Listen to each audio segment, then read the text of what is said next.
Si l'Apocalypse parlait de maintenant, et non de demain, alors une chose devient terrifiante. Tu n'es pas spectateur, tu es déjà dedans.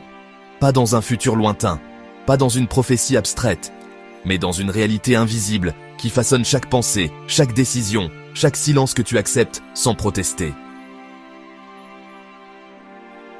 Et si le plus grand piège n'était pas ce que l'Apocalypse annonce, mais la façon dont on t'a appris à l'attendre? Depuis des générations, on a enfermé l'Apocalypse dans le futur. On l'a repoussé à la fin des temps, à un moment vague, indéfini, presque mythologique. On t'a dit, un jour, tout cela arrivera. Et pendant que tu attends ce jour, le monde change, les consciences se modifient, les valeurs se renversent, et l'esprit humain s'habitue lentement à ce qu'il aurait autrefois rejeté. Jean n'écrit pas l'Apocalypse comme un calendrier, il écrit comme un homme à qui on a retiré le voile. Il voit ce qui est déjà là, mais que peu perçoivent. Il voit les forces derrière les structures, les puissances derrière les systèmes, les esprits derrière les idéologies. Et ce qu'il décrit ressemble moins à une science-fiction futuriste qu'à une radiographie du présent. Dès les premiers mots, il parle de choses qui doivent arriver bientôt, pas dans des millénaires, pas après une attente interminable, mais dans une proximité spirituelle. Et cela dérange, parce que si l'Apocalypse est proche, alors elle est urgente. Et si elle est urgente, alors elle nous concerne directement. L'Apocalypse commence par l'Église, pas par le monde, pas par les nations, pas par les catastrophes. Elle commence par des communautés croyantes qui pensent aller bien, qui prient, qui chantent, qui travaillent, mais qui, en réalité, sont en train de perdre quelque chose d'essentiel. Le premier amour, la vigilance, la pureté intérieure, le discernement. Jean décrit des croyants actifs, mais endormis, zélés mais compromis, convaincus d'être riches spirituellement alors qu'ils sont nus sans le savoir. Et, oui, ce portrait est inconfortable, parce qu'il ressemble trop à notre époque. Nous vivons dans un monde saturé d'informations, mais affamé de vérité. Un monde où tout est commenté, analysé, débattu, mais où peu de choses transforment réellement l'âme.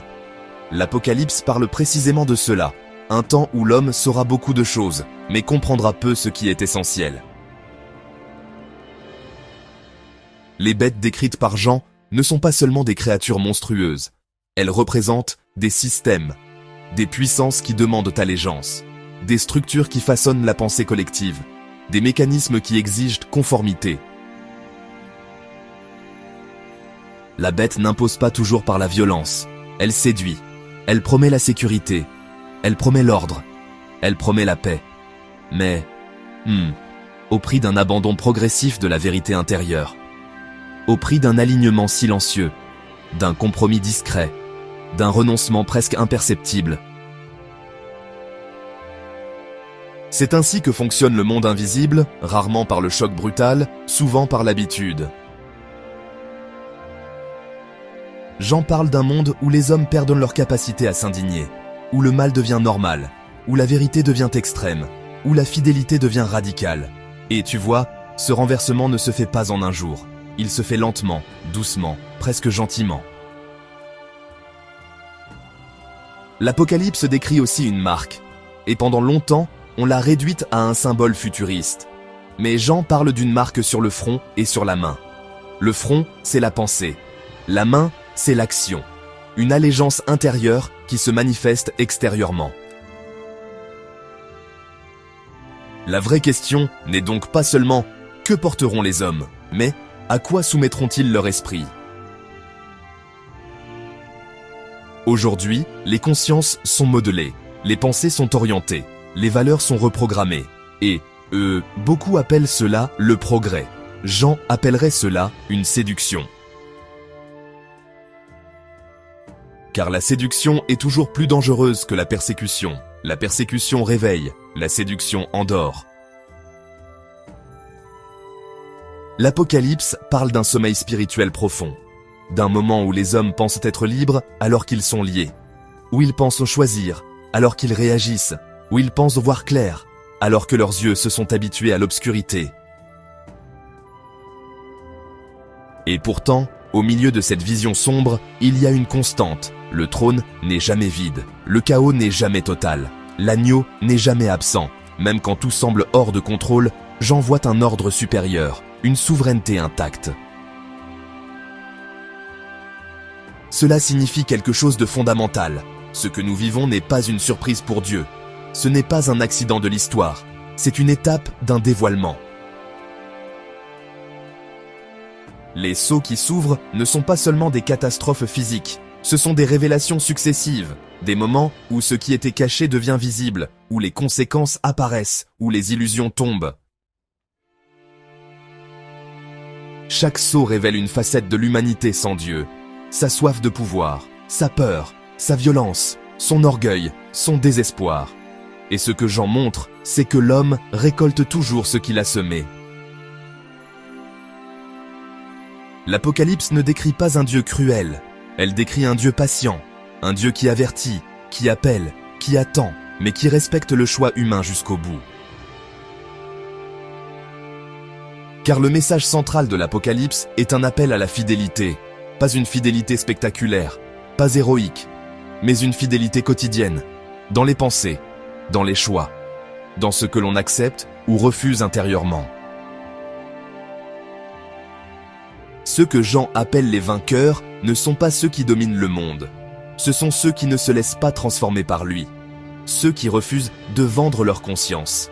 Ceux qui préfèrent perdre extérieurement plutôt que trahir intérieurement. Et c'est là que l'Apocalypse devient personnel. Le véritable combat n'est pas à venir. Il est déjà là. Un combat pour l'attention, pour l'adoration, pour la loyauté, et ce combat se joue dans les détails invisibles de la vie quotidienne.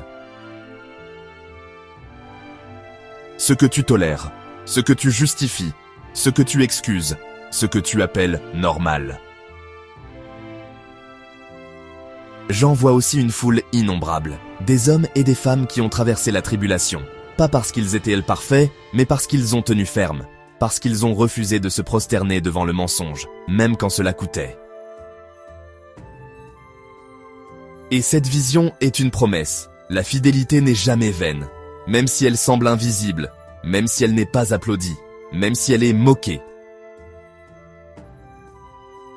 La révélation finale de l'Apocalypse n'est pas la destruction, c'est la restauration, un monde renouvelé, une justice rétablie, une vérité enfin visible. Mais cette restauration commence maintenant, dans ceux qui choisissent de rester réveillés. Alors la vraie question n'est pas « quand la fin arrivera-t-elle ?» La vraie question est « qui es-tu en train de devenir pendant que tu attends ?» Parce que l'Apocalypse n'a jamais été écrite pour satisfaire la curiosité humaine. Elle a été écrite pour former des consciences solides dans un monde instable. Si ce message résonne en toi, ce n'est pas un hasard. Abonne-toi. Pas pour consommer des révélations, mais pour rester vigilant, enraciné, lucide, dans un monde qui préfère l'illusion au discernement. N'est jamais vide. Souviens-toi de ceci et grave-le profondément. L'Apocalypse ne commence pas demain. Elle se révèle aujourd'hui,